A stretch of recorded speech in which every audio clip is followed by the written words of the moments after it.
Assalamualaikum warahmatullahi wabarakatuh. Selamat pagi Cik Tuan Puan dimanapun berada. Alhamdulillah kembali lagi di program Sebai Sembang bersama Universitas Riau. Seperti biasa Cik Tuan Puan, di program Sebai ini kita mendatangkan daripada para pimpinan di lingkungan Universitas Riau, kemudian dosen-dosen muda yang berprestasi juga, mahasiswa yang berprestasi, dan tentunya alumni-alumni yang sudah sukses di luar sana, pastinya alumni dari Universitas Riau. Nah, pagi ini kita sudah tidak asing lagi, Cik Tuan Puan, ya, kita mendatangkan bintang tamu yang tentunya beliau juga merupakan tampuk pimpinan di fakultas. Nah, saya disclaimer sedikit ya, untuk pendidikan beliau ini S1-nya di Universitas Riau, ya, manajemen sumber daya perairan untuk bidang ilmunya, kemudian S2-nya di University of the Ryukyus Jepang, ya, dengan bidang ilmu marine science, kemudian S3-nya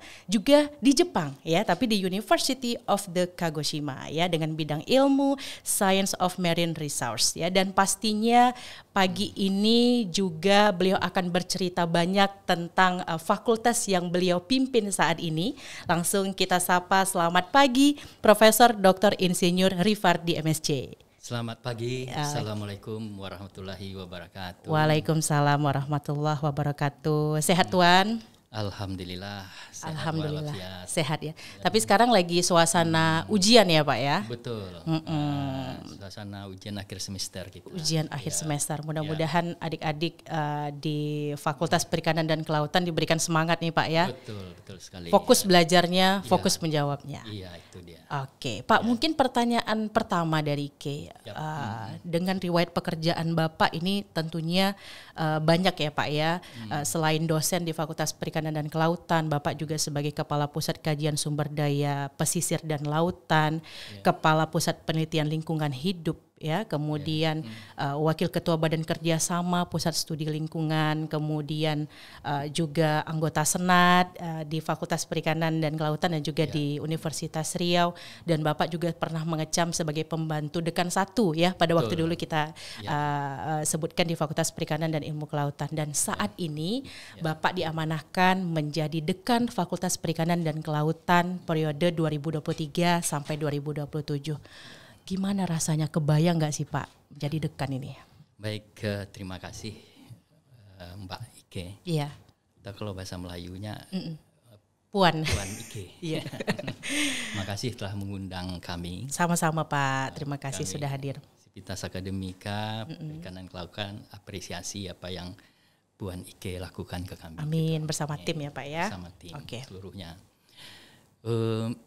Memang menjadi pimpinan itu dibutuhkan aspek internal dan eksternal yang harus matang sebenarnya. Aspek emosional yang harus matang. Kemudian kita juga harus bisa memaklumi semua stakeholder. Yes. Baik Sivitas Akademika maupun yang di luar Sivitas Akademika.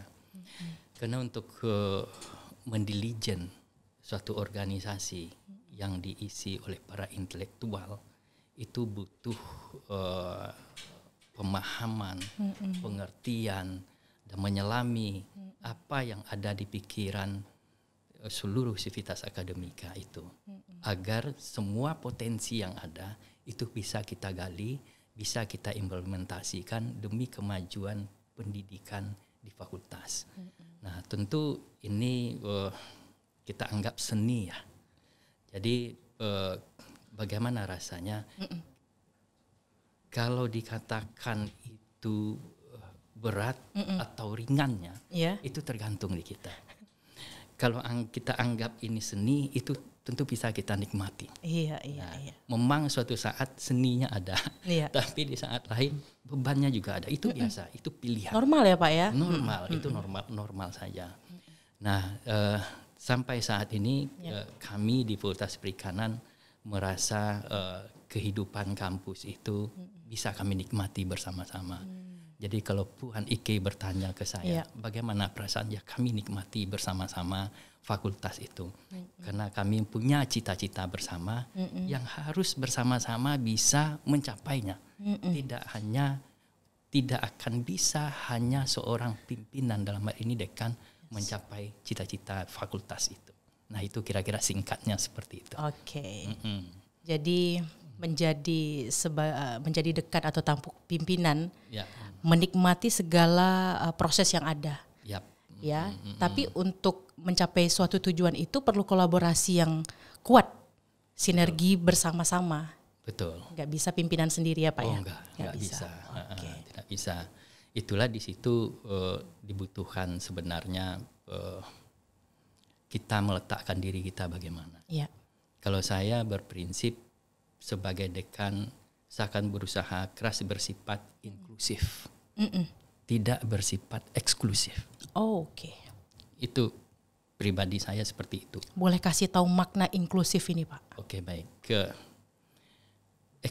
inklusif dulu ya. Yes. Inklusif itu kita melakukan kehidupan memimpin sehari-hari di fakultas itu. Kita harus melibatkan semua pihak yang ada. Kita menghargai semua pihak yang ada. Kita menghimbau semua pihak yang ada. Kita satu kapal. Tujuan berlayarnya sama. Hanya saya berfungsi sebagai kapten kapal. Tanpa kerjasama oleh semua pihak yang ada di dalam. Kalau kita analogikan apakah sebagai teknisi mesin, sebagai yang terlibat di dalam kapal itu tidak bekerja sama, tentu kapal kita jalannya tidak akan cepat. Makanya kita harus libatkan semua pihak. Kita harus merangkul semua pihak. Nah itu pengertian inklusif. Saya mencoba menghindari sekuat mungkin untuk bersifat eksklusif. Kalau eksklusif Pak? Bersifat eksklusif itu kita menempatkan diri kita di atas. Seperti ada benteng ya Pak ya? Seperti ada benteng. Kita buat border yang kokoh, seolah orang agak susah menembus kita. Kalau saya bisa ditanya di fakultas, siapapun boleh masuk ke ruangan saya, kapanpun, tidak perlu janji, tidak perlu ini, silakan. Nah, siapapun boleh berkomunikasi. Saya HP saya 24 jam hidupnya. Luar biasa. Nah, mulai dari paling di Civitas Akademika itu yang itu adalah mahasiswa. Bisa ditanya, tidak pernah WA yang tidak saya baca dan tidak pernah yang tidak saya balas. Jadi Bapak balas tuh Pak? Balas semua. Jam berapapun, apapun isinya, saya akan konfirmasi. Termasuk juga dekan. Di bawah dekan itu ada wakil-wakil dekan. Di bawah wakil-wakil dekan itu ada ketua jurusan, ada ketua prodi, dan seterusnya. Kemudian di kepegawaian ada koordinator dan subkoordinator dan pegawai-pegawai kita. Nah, semua kita buka ruang komunikasi. Semua kita buka ruang diskusi. Saya ditemukan di mana saja boleh. Berdiskusi di mana saja juga bisa. Tidak harus di ruangan saya, tidak harus seperti itu. Nah, kita buka itu, hindari sifat eksklusif. Kita merasa agung sendiri. Kitalah yang mulia, itu kita hindari. Kita sama-sama manusia ya Pak? Sama-sama manusia. Nah itulah sebabnya sifat pimpinan inklusif itu sangat dibutuhkan, terutama di perguruan tinggi. Semua nih orang-orang cerdas yang ada di perguruan tinggi. Anak-anak kita, mahasiswa-mahasiswa kita yang kita sayangi lagi menuntut ilmu dari kita. Itulah calon-calon orang-orang cerdas, calon pimpinan cerdas kita. Nah itu yang harus kita tunjukkan. Itu yang harus kita tanamkan. Inklusif, tapi tidak eksklusif. Tidak eksklusif. Nah, itu cita-cita saya. Mudah-mudahan ini kan baru berproses. Saya baru 2 tahun, makanya saya terbuka dari pihak manapun. Silakan berikan masukan. Kadang kita merasa diri kita benar sendiri. Kita lupa melihat keluar. Yang benar dari kita belum tahu benar bagi orang lain. Senang bagi kita belum tahu senang bagi orang lain. Nah, itu perlu kita kita selami hal itu. Karena kepemimpinan di universitas, di fakultas, kita kan hanya dosen yang diberi tugas tambahan. Betul. Nah, yang beri tugas tambahan itu harus diingat. Harus diingat. Nah, setelah selesai periodenya kita sama-sama Dosen, dosen dengan pegawai, dengan ini, dengan mahasiswa dan seluruh sivitas akademika. Oke. Tidak ada manfaatnya kita bersifat eksklusif itu. Tidak ada sama sekali. Luar Oleh sebab biasa. itu Dalam di maknanya nih. itu yang saya inginkan cita-citakan seperti itu. Mudah-mudahan niat saya ini memang bisa saya laksanakan. Amin. Makanya saya minta semua pihak silakan berikan masukan yang membangun. Karena kita seperti saya katakan kita tidak bisa bekerja sendiri, berjalan sendiri. Betul. Nah, ini kita lanjut dengan tupoksi, Pak. Tugas pokok dan fungsi. Bapak sebagai dekan ini seperti apa, Pak? Yang jelas dekan itu kan pemimpin di fakultas. Ya. Tugasnya jelas mengemandoi jalannya proses tridharma perguruan tinggi. Ya. Pengajaran, pendidikan, penelitian, pengabdian. Itu tugas pokok yang utama. Tapi yang lain, kita juga harus mendorong seluruh sivitas akademika, mulai dari mahasiswa kita, untuk terus berprestasi dengan berbagai kebijakan yang kita buat. Supaya ada trigger, ada katalisator bagi mahasiswa, bagi dosen, pegawai untuk menunjukkan kemampuannya. Saya yakin. Karena di universitas, di fakultas bisa katakan itu adalah orang-orang yang mempunyai kemampuan daya pikir yang luar biasa. Tinggal kita bagaimana memaksimalkan kemampuan ini. Nah, untuk memaksimalkan kemampuan ini kan perlu cara. Perlu cara, itu yang saya maksud, secara inklusif kita, secara kekeluargaan kita. Ini kapal kita, ini jalannya, arahnya, tujuannya ke sana. Kalau saya sendiri, nahodanya, bekerja, saya tidak akan sanggup. Ayo sama-sama kita.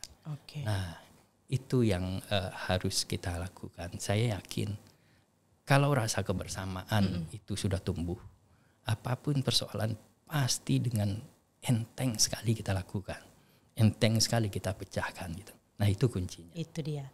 Nah, strategi. Tentu kita untuk mewujudkan sesuatu pasti ada strategi, visi dan misi dari dekan Fakultas Perikanan pasti sudah diberitahu pada semuanya. Mungkin strategi bisa terwujud itu bagaimana, Pak? Ya, kita sebenarnya visi fakultas itu menjadi fakultas yang unggul, yang menghasilkan sumber daya manusia di bidang perikanan dan kelautan di Asia Tenggara.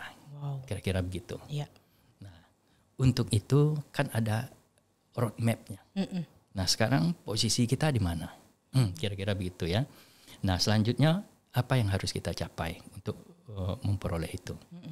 Kami di Fakultas Perikanan, apapun yang kita kerjakan, itu ukurannya ada. Nah, salah satu ukuran yang tidak bisa kita lari, suka tidak suka adalah akreditasi. Nah, salah satunya. Fakultas Perikanan punya 6 jurusan dan 6 prodi. Alhamdulillah, ke-6-6-nya akreditasi unggul. Wow.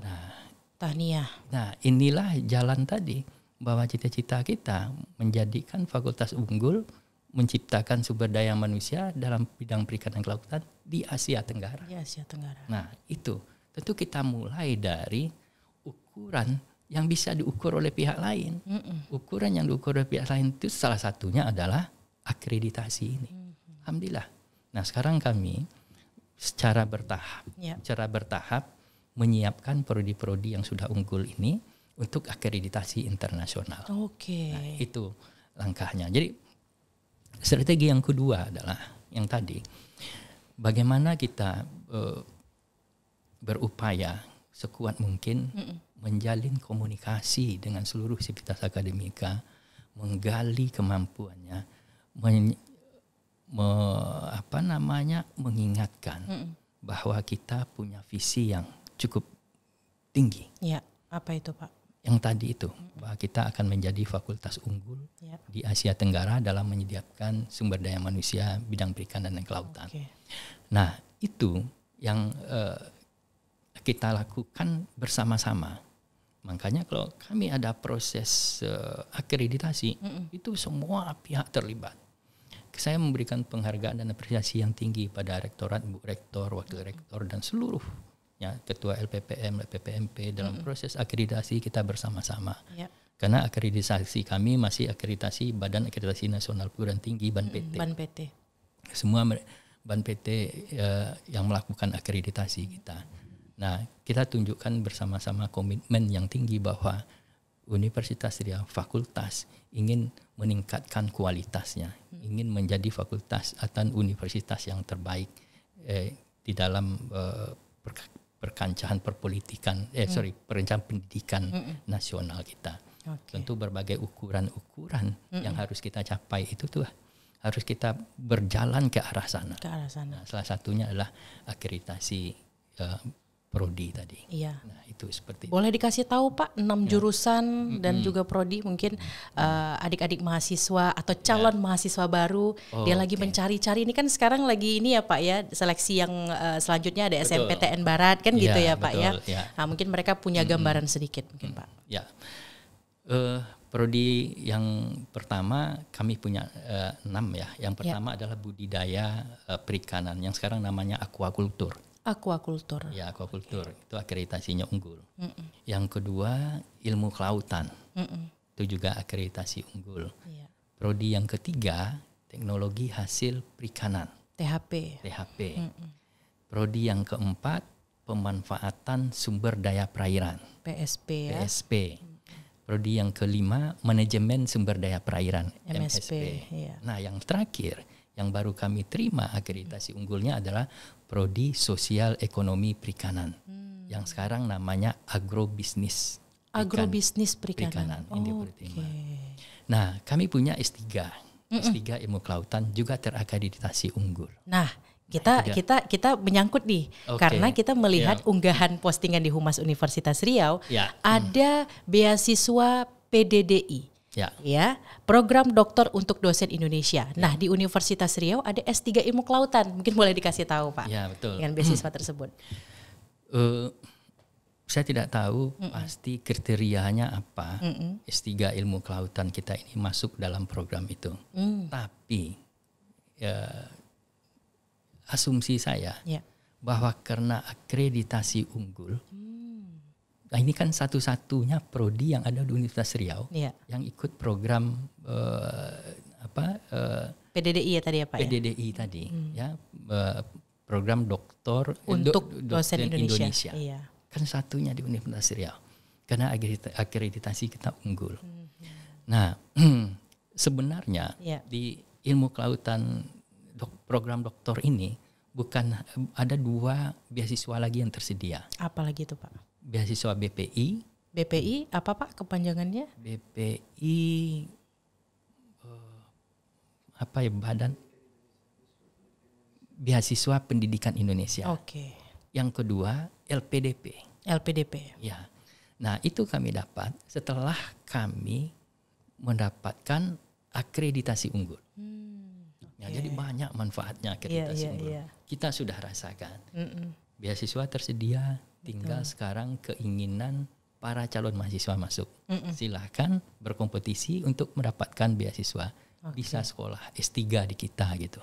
Nah, seperti itu. Kira-kira. Nah, tadi juga sudah sampaikan disinggung beberapa capaian-capaian ya Pak ya. Mungkin capaian apa lagi Pak? Ini Bapak sudah menakodai daripada Fakultas Perikanan dan Kelautan ini 2 tahun lebih. Apa capaian-capaian yang sudah Bapak raih? Yang pertama yang saya jelaskan tadi bahwa kami melakukan lompatan cukup besar. Puan Ike bisa bayangkan berapa prodi itu dari akreditasi B loncat ke unggul. Itu luar biasa tuh loncatannya. Itu Pak. bukan usaha yang mudah. Perlu tadi kolaborasi, bersinergi. Bagaimana kita bisa merangkul semua potensi yang ada. Nah, itu yang saya lari yang ke inklusif tadi kira-kira. Jangan bentengi diri kita, mentang-mentang kita pemimpin, yang lain komunikasi susah apa segala macam, jangan bentengi seperti itu. Buka diri kita, potensi yang ada semua akan tergali. Nah, itu capaian yang pertama, kita bisa dari B ya Pak ya. Nah, beberapa prodi dari Ya. B lanjut ke Unggul. Nah, kemudian kami mencoba membuat kondisi atmosfer akademis itu seharmonis mungkin. Gimana tuh Pak? Nah, pertama tentu kita siapkan sarana prasarana. Ya. Nah, sekarang sedang berproses, telah, sedang, dan akan berproses. Nah, kita coba misalkan begini, ruang kuliah kita buat senyaman mungkin. Kalau sebelumnya berpanas-panas, sekarang ada pendinginnya ya Pak ya. Oke.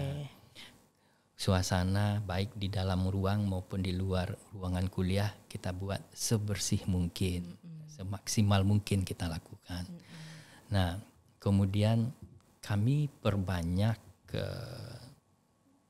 melakukan event, kegiatan-kegiatan yang melibatkan berbagai stakeholder di Civitas Akademika, baik dosen maupun pegawai untuk bisa saling berinteraksi. Event apa Pak? Nah, mulai dari spiritual sampai ke fisikal. Nah, kira-kira begitu. Yang spiritual nih saya dapat informasi ada Jumat Berkah katanya Pak. Ya. Iya Pak. Ada beberapa yang sudah berjalan dalam 2 tahun ini. Setiap Senin dan Kamis kita spiritual dulu ya. Senin dan Kamis kami mengadakan kajian kah atau apa? Siraman rohani singkat 15 menit sebelum salat zuhur. Oke. Adakan. Silakan mahasiswa yang datang, dosen yang datang, pegawai yang datang. Kita punya penceramah yang masuk top level di Riau ini. Iya. Mungkin kenal dengan Ustadz Dr. Zulkarnain Umar. Beliau salah satunya. Ada juga dengan Ustadz Ghaufur. Ustadz Ghaufur. Ya. Nah, itu setiap Senin dan Kamis. Oke. Hari Jumat untuk kegiatan fisikalnya kita fasilitasi bagi siapa yang ingin berolahraga, mengeluarkan keringat. Kita fasilitasi menyediakan senam pagi. Senam pagi. Itu di mana Pak? Di fakultas. Oke, halaman gedung di depan gedung pertemuan kita, namanya Gedung Senangin. Di depan itu ada halaman. Cukup luas ya Pak ya? Cukup luas. Setelah itu kita sarapan pagi bersama. Wih, seru tuh. Nah, sebenarnya makna yang ingin kita ambil dari situ adalah kebersamaan. Ya. Kebersamaan itu muncul apabila kita sering bersama. Betul. Sering kita berkomunikasi, cerita satu sama lain. Nah, kalau itu sudah muncul, kalau kita merasa sudah satu keluarga besar yang akrab, maka apapun bisa kita capai dengan senang hati, dengan penuh usaha, sukacita ya Pak ya. Penuh sukacita. Pekerjaan itu tidak menjadi beban ke kita. Saya selalu ingatkan kalau kita Akademika, bisa enggak tugas kita, pekerjaan kita ini kita anggap sebagai hobi kita. Wow. Coba bayangkan. Pekerjaan kita itu kita anggap sebagai hobi. Sebagai hobi. Coba Puan Ike bayangkan kalau kita hobinya nyanyi misalnya. Iya. Waduh, senang sekali. Senang sekali. Begitu juga dengan pekerjaan. Kita anggap sebagai hobi kita. Nah, kita tanamkan. Memang menanamkan mindset itu nggak mudah ya Pak. Nggak mudah dan perlu waktu. Yes. Tapi perlu kesabaran. Betul. Jangan berputus asa. Nah, kalau bertanya di gimana rasanya jadi dekan selama 2 tahun, saya menikmati itu gitu. Nah, bagaimana kebersamaan ini bersama-sama, kita ajak bersama-sama, kita capai cita-cita kita bersama-sama, sukses kita bersama-sama, susah kita bersama-sama. Itu nikmat yang luar biasa. Nah, kita kembali lagi tadi yang Bapak sampaikan dari akreditasi B, ini kan lompat ke akreditasi unggul. Ya. Dan pastinya di penerimaan calon mahasiswa baru, ini kan sudah kita lewati beberapa jalur ya Pak ya. Ada 2 jalur. Dan bagaimana Pak minat daripada calon mahasiswa baru untuk di jurusan atau prodi yang ada di FPK Pak? Ya, memang secara global dan nasional peminat di bidang perikanan dan kelautan ini meningkatnya tidak sedrastis meningkatnya fakultas-fakultas yang favorit. Kami cenderung stagnan. kira-kira. Tapi peminatnya tetap ada. Tetap ada. Bahkan beberapa prodi rasionya itu bisa 1:4, 1:6. Artinya satu kursi bisa diperebutkan oleh 4 orang, 5 orang. Tergantung kepada jalurnya. Tentu kalau jalur ujian nasional itu rasionya akan tinggi, keketatannya akan tinggi. Nah, untuk tahun ini kami belum dapat data berapa keketatannya masing-masing prodi itu. Tapi kalau nasional baik tertulis maupun undangan itu cukup tinggi. Minatnya. Ini stabilnya, ini yang kita jaga terus. Nah, bagaimana kita menjaga? Kita hanya punya kualitas. Kami punya dosen sebanyak lebih kurang 118 orang. Profesornya sudah sekitar 24, lebih daripada 20%. Karena FPK menelurkan guru besar juga cukup banyak cukup ya Pak banyak. Jadi rasio kami paling tinggi. Artinya apa yang bisa kami promosikan keluar agar minat terhadap perikanan kelautan tinggi, kita punya kualitas yang tinggi. Kualitas yang tinggi ditunjukkan pertama oleh dosen-dosennya, aktivitas dan karya baik mahasiswanya, termasuk karya baik para dosen. Kemudian juga capaian-capaian tadi ya, seperti akreditasi itu. Nah, kita promosinya itu kita umumkan dulu, ini kami ya. Nah, silakan bersama-sama datang, kita perkuat ekonomi nasional kita dari bidang perikanan kelautan dengan cara mempelajari aspek perikanan kelautan di Fakultas Perikanan Kelautan Universitas Riau. Nah, kemarin kan kita juga tahu ya Pak ya, salah satu produk andalan dari Fakultas Perikanan dan Kelautan ini mungkin mahasiswa ya Pak ya, berkolaborasi dengan dosen, itu ikan nila ya Pak ya. Mungkin boleh disampaikan Pak, ini kan salah satu produk yang juga andalan ya Pak ya. Sebenarnya banyak kreativitas mahasiswa kita. Ada yang ikut lomba nasional kreativitas tadi ya, mendapat penghargaannya. Saya lupa juara berapa, pokoknya juara 3 atau berapa. Nah, itu dari produk hulu sampai ke hilir. Contohnya di bidang budidaya. Bagaimana dia membudidayakan ikan mulai dari larvanya sampai besar. Kemudian setelah itu diolah menjadi ikan yang siap dimakan, siap di pasar. Nah, kita juga mendorong mahasiswa kita ini mempunyai jiwa entrepreneurship yang tinggi. Karena bidang kami, bidang menghasilkan produk yang menuntut inovasi yang tinggi. Nah, sehingga para dosen kita bekali kemampuan-kemampuan itu agar bisa menjelaskan, menelurkan ke mahasiswanya. Nah, itu kami ya, misi kita agar visi fakultas itu tercapai. Visi fakultas tercapai artinya visi universitas juga tercapai. Jadi perlu satu linearitas antara paling atas sampai ke paling bawah sekali. Nah, gitu. Pak, kira-kira ini kita membahas tentang mahasiswa Pak. Kita tanya dulu, mahasiswa yang tidak memilih untuk mengikuti ajang lomba atau mahasiswa yang tidak mau berprestasi, hanya kuliah pulang, organisasi pun tidak. Bagaimana menurut pandangan Bapak? Ya, sebenarnya itu kan pilihan ya. Pilihan. Mahasiswa yang aktif ya sekali, aktif berorganisasi. Nah, dibandingkan dengan mahasiswa yang hanya kuliah saja gitu ya, tentu ada plus minus ya. Yang jelas yang berarti organisasi dia bersosialisasi.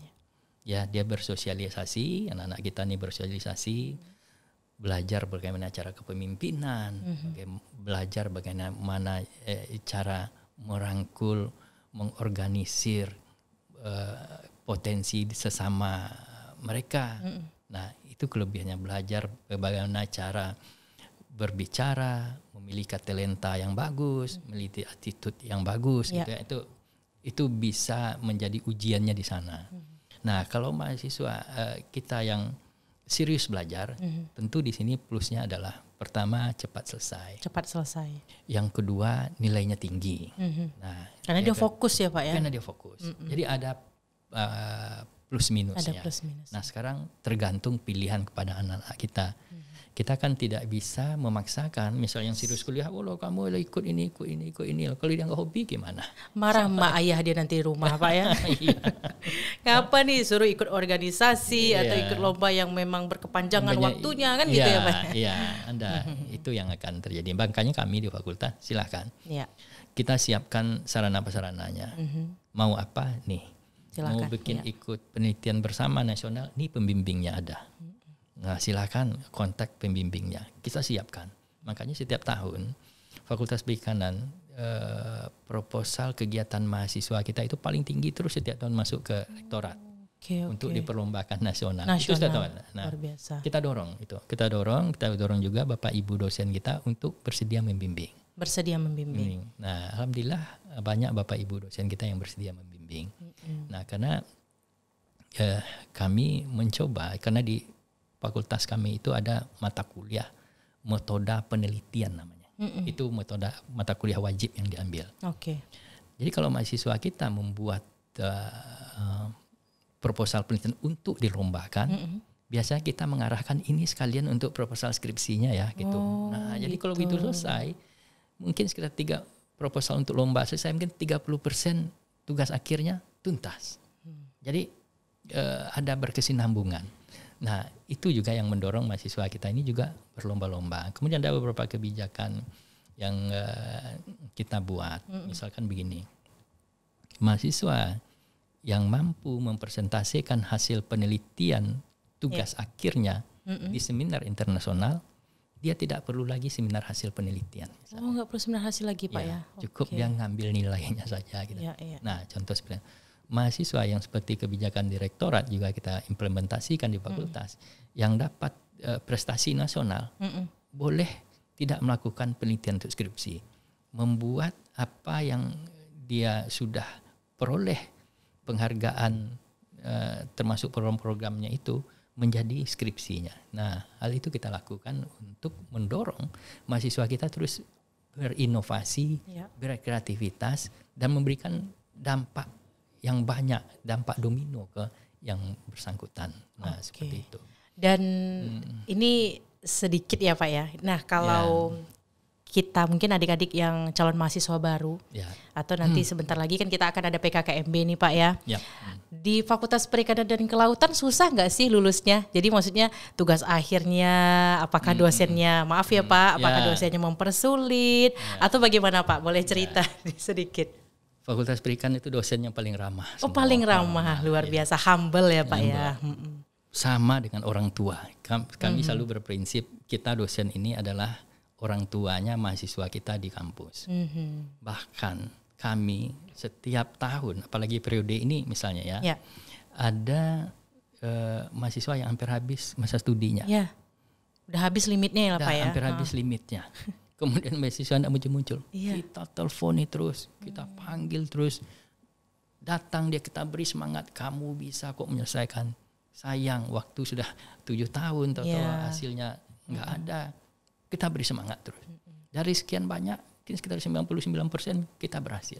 1-2 orang itu ya karena ada kelupaan mengambil mata kuliah. Itu kan bisa kita bantu lagi. Nah, kita seperti itu. Insyaallah dosen-dosen, pegawai kita juga senior-seniornya kita buat suasana senyaman mungkin. Nah, itu yang saya katakan tadi, salah satu keinginan kita sesuai dengan tagline-nya fakultas kami. Kami punya fakultas. Singkatan Fakultas Perikanan Kelautan itu adalah FPK. Ya, Fakultas Perikanan Kelautan. Tagline-nya itu bermarwah. Nah, bernya itu bermutu, wahnya itu berwawasan, kemudian bermarwah, berakuntabel, H yang terakhir itu harmonis.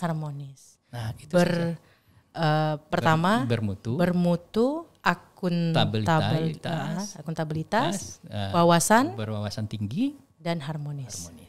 Nah, itu tagline itu juga sebenarnya masuk ke visi misi kita. Nah, masuk ke visi misi kita itu yang harus dicapai bersama-sama. Harus menggerakkan seluruh komponen yang ada. Kuncinya, gitu ya. Bapak tadi sampaikan di awal bahwa budaya inklusif itu kan harus ditanamkan sebagai tampuk pimpinan dan juga supaya tidak ada benteng-benteng yang terlalu tinggi, susah berkoordinasi dan lain sebagainya. Pak, mungkin Bapak mau menyampaikan apa yang mau Bapak sampaikan kepada tenaga dosen, tenaga kependidikan, begitu ya Pak ya, hingga mahasiswa, sehingga akhirnya FPK ini alhamdulillah sekarang lagi bersinar nih Pak. Mungkin ada yang mau disampaikan Pak. Ya betul, terima kasih pada seluruh sivitas akademika, Fakultas Perikanan dan Kelautan. Cita-cita kita masih panjang. Jalan kita masih jauh. Kita perlu kerjasama, kita perlu saling pengertian. Oleh sebab itu saya imbau mari kita saling menyayangi. Mulai dari mahasiswa antar mahasiswa, mahasiswa dengan dosen, mahasiswa dengan tenaga kependidikan, dengan pegawai. Begitu juga antara dosen dengan dosen. Mari kita saling mengerti satu sama lain, mari kita saling mensupport satu sama lain. Bagi dosen yang jalannya pelan, kita dorong agar jalannya laju.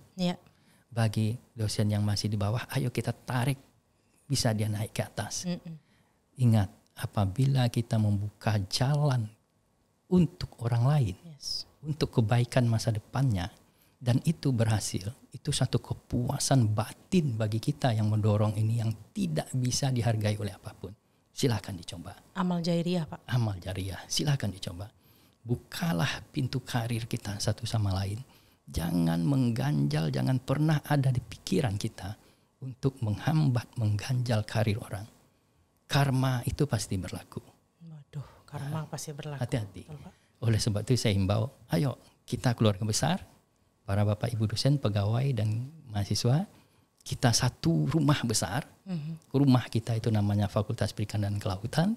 Kita bangun rumah kita jaga rumah kita mengkilatkan rumah kita agar nampak dari luar, wah ini rumah yang cerah, rumah yang bahagia. Itu tergantung kepada isinya. Isinya itulah kita tadi. Mari kita saling menyayangi, mencintai satu sama lain. Mudah-mudahan terwujud. Mudah-mudahan terwujud. Adapun kerikil-kerikil kecil itu biasa. Kita kakak beradik kandung pun tidak akan sejalan 100%, itu biasa. Kalau kata kami Pak sering bercekau Pak. Iya, itu dia. Sering berkelahi, sering berargumen kan gitu ya Pak ya. Disitulah nikmatnya kita. Nah, disitulah nikmatnya kita saling berbeda pendapat. Tapi saling berbeda pendapat ini kita jadikan kekuatan kita. Itulah yang demokrasi. Bukan bermusuhan ya Pak. Bukan bermusuhan. Saling demokrasi, saling menyayangi. Hidup ini nikmat. Jangan dipersulit hidup ini. Hidup ini nikmat sekali. Sekali lagi, bukalah pintu ke siapapun yang ingin menggapai cita-citanya selebar mungkin. Bukalah rezeki ke orang lain sebesar mungkin. Jangan pernah ada terlintas di pikiran untuk menghambat karir orang lain, apalagi menghambat rezeki orang lain. Apabila kita mampu menjalankan kebaikan-kebaikan tadi untuk sesama kita, hidup itu nikmat dan hidup itu lapang sekali. Nah, itu kira-kira. Pak, pertanyaan terakhir. Siapa yang menjadi panutan dalam hidup Bapak sehingga Bapak sudah sampai di titik ini? Saya sebagai seorang Islam, tentu panutan kita untuk kehidupan dunia akhirat adalah Nabi besar kita Muhammad SAW. Nah, perjuangan beliau, spirit beliau tidak pernah menyerah. Bagaimana cita-cita yang beliau capai sampai saat ini. Puan Ike bisa bayangkan, Nabi Muhammad sudah tidak ada ribuan tahun yang lalu, tapi sekarang rasanya masih ada. Itu kan luar biasa. Betul Pak. Belum ada yang menandinginya di dunia ini, belum ada. Nah, itu luar biasa. Nah, itu panutan. Nabi besar Pak Muhammad SAW. Ada lagi Pak? Jelas tentu kedua orang tua. Spirit ya, tentu kehidupan kita dengan orang tua kita itu dulu sangat berbeda ya, karena masanya berbeda, perjuangannya berbeda. Mungkin susahnya perjuangan, kerasnya kehidupan dulu yang dialami orang tua kita bisa dijalani baik sehingga bisa melahirkan anak-anaknya dan mengantarkan kita sampai saat ini. Spirit itu, perjuangan itu, bagaimana mendidik anak-anaknya, bagaimana menanamkan pentingnya saling menyayangi sesama manusia itu. Saya selain Nabi besar kita adalah kedua orang tua saya. Jadi panutan. Itu saja Pak? Yap. Kayaknya nggak terasa Pak, udah ngobrol panjang kita. Seru ya Pak ya. Alhamdulillah. Pastinya menanamkan rasa kasih sayang, kebersamaan, mengayomi. Ternyata ini lahir dari rumah rupanya. Dan seorang Tuan Rifardi ini sampai saat ini mengimplementasikan apa-apa saja pola-pola asuh dari kedua orang tua ditanamkan sebagai tampuk pimpinan di dekat FPK. Ternyata ini juga berpengaruh besar Pak. Berpengaruh besar ya. Mudah-mudahan. Maknanya 2 tahun lagi nih ya Pak ya, sebagai dekan FPK. Nggak tahu lagi garis tangan takdir seperti apa ya Pak ya. Mudah-mudahan Bapak sehat-sehat. Amin. Berkolaborasi dengan seluruh lini ini juga dilancarkan. Kompak ya Pak ya, mudah-mudahan selalu kompak selalu. Baik. Ya. Terima kasih banyak, kita udah bersembang-sembang bersama Prof. Rifardi. Tentunya banyak sekali pesan-pesan yang beliau sampaikan. Adik-adik calon mahasiswa baru atau nanti kita bisa berjumpa di bulan Juli di PKKMB Universitas Riau, berjumpa dengan dekan FPK. Mungkin kalian sudah lulus nanti di beberapa prodi atau jurusan. Mudah-mudahan kalian tetap semangat, spirit belajarnya. Yang mau berorganisasi silahkan, mau berprestasi juga silahkan. Selamat datang untuk mahasiswa baru. Kami menunggu, kami tidak sabar lagi untuk saling berinteraksi. Asik, mantap ya.